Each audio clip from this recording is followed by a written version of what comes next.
안녕하세요. 도리쌤입니다. 오늘 42번부터 네 문제 가겠습니다. 당뇨병 DM, 당뇨 DM 환자가 새벽 3시에 혈당이 200이나 되고 아침 공복 혈당은 더욱 올라가서 250이라면 아마도 의사가 처방에 의해 인슐린 투여 용량을 증량할 것 같아요. 당뇨의 진단 기준 공부하겠습니다. 공복 혈당 FBS 8시간 이상 공복하고 정상은 100 미만, 당뇨 진단 기준은 126 이상입니다. 식후 2시간, 우리가 검사할 때는 환자의 식사량은 각기 다양하기 때문에 검사할 때는 포도당 75g, 300칼로리에 해당되는 것을 먹게 하고 2시간 있다 혈당을 재죠. 식후 2시간 혈당 PP2는 140 미만이 정상이고 200 이상이면 당뇨로 진단합니다. 식후 2시간이면 혈당이 피크가 아니라 피크로 올라갔다가 안정되는 시기입니다. 식후 2시간에 140 정도로 안정이 돼야 된다는 뜻이고 식후 2시간에도 200이 넘었다면 당뇨로 진단한다는 뜻입니다. 당화혈색소란 당에 코팅된 혈색소의 농도를 말하는데요. 당에 코팅된 혈색소의 비율, 퍼센트니까 비율이죠. HbA1c라는 기호를 씁니다. 당화혈색소, 포도당에 코팅된 혈색소의 비율 HbA1c는 평균 6에서 8주 혹은 2~3달이라고 나온 책들도 있는데요. 6에서 8주 또는 2~3개월간 혈당 상태를 반영하기 때문에 환자의 검사 당일 혈당치뿐만이 아니라 지난 6에서 8주 정도 평균 혈당 상태를 볼 수 있어서 아주 유용한 기준입니다. HbA1c는 정상적으로 5.7 미만이고 당뇨 진단 기준은 6.5% 이상입니다. 가운데 파란색 글자로 쓰여진 전 단계에 대한 이해는 정상은 넘었지만 아직 당뇨 기준은 아닌 전 단계이신 분들부터 당뇨에 대해서 대비하고 관리해야겠죠. 42번에 아침 공복 혈당이 250이 넘어간다면 아마도 간호사, 간호조무사가 결정하는 건 아니지만 의사 처방에 의해 5번 인슐린 투여 용량을 증가하게 됩니다.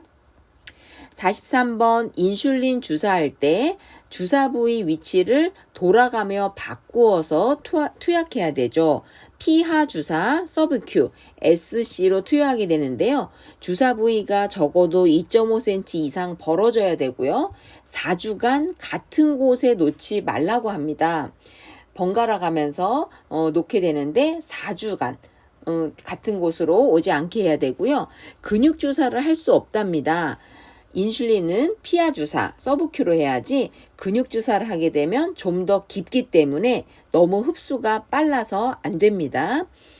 또 경구 투여도 할 수가 없는데요. 그 이유는 인슐린이 장내 용액, 장액에 의해 파괴되기 때문에 인슐린은 반드시 피하, 서브큐 주사를 하게 됩니다.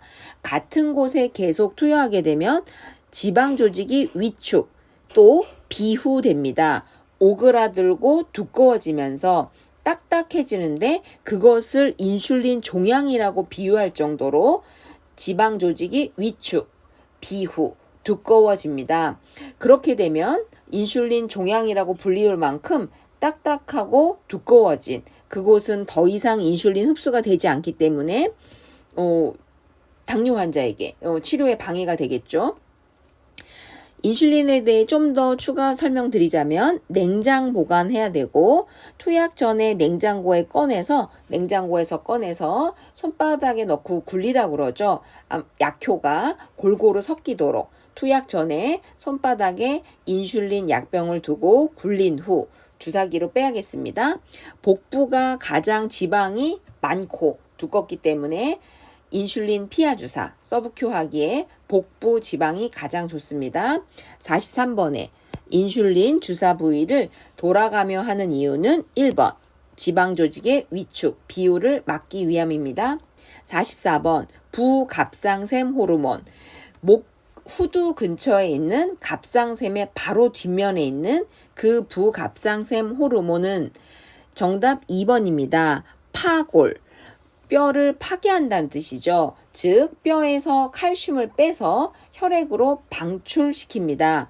방출이라는 단어를 재흡수라고도 표현하기 때문에 잘 알아두셔야 되겠습니다.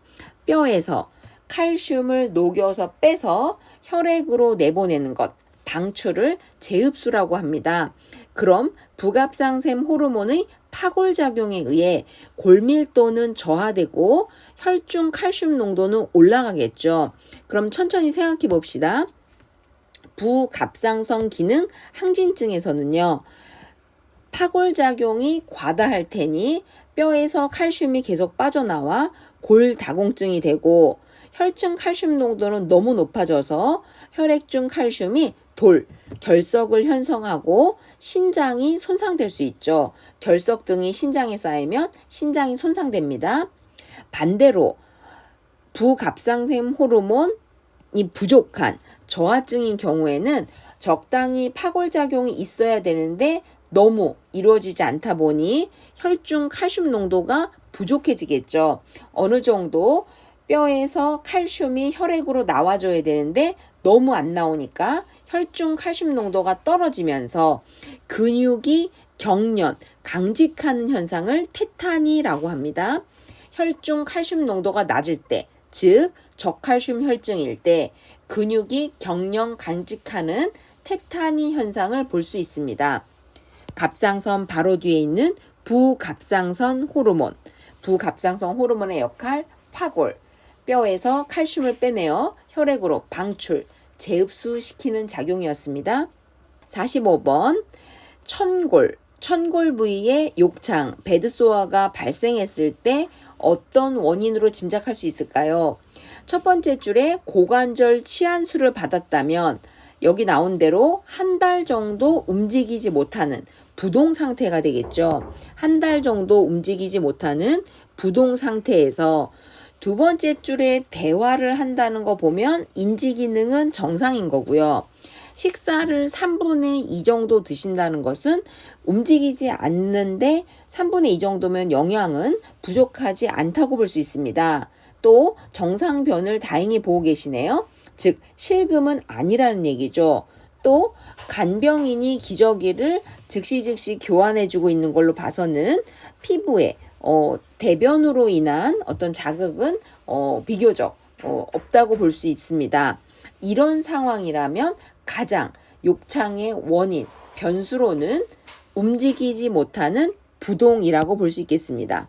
여기에 좀 전에 우리가 이야기 나눴던 인지가 떨어졌다거나 혹은 영양이 부족하다거나 실금 등의 증상으로 피부가 어떤 자극적인 변수가 있을 때는 욕창이 더욱 심해지겠죠.